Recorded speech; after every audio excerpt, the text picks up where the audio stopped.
నాటుకోడి పులుసు ప్లస్ మిరపగారెలు 1 కేజీ చికెన్ తీసుకుని ginger garlic paste 1 teaspoon rock salt పసుపుతో కలుపుకొని మ్యారినేట్ చేసుకుని పక్కన పెట్టుకోవాలి. మసాలా కొరకు ఒక పాన్ పెట్టుకొని పాన్లో స్క్రీన్ మీద కనిపిస్తున్న మసాలాలని దినుసులను వేయించుకొని చల్లారిన తర్వాత బ్లెండ్ చేసుకుని పక్కన పెట్టుకోవాలి.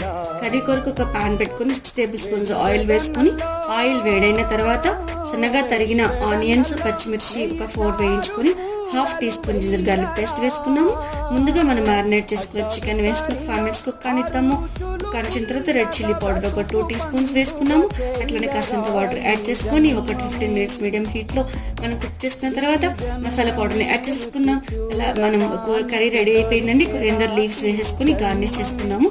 చూసారు కదా, నాటుకోడి గుమగుమలా ఆడిపోతుంది.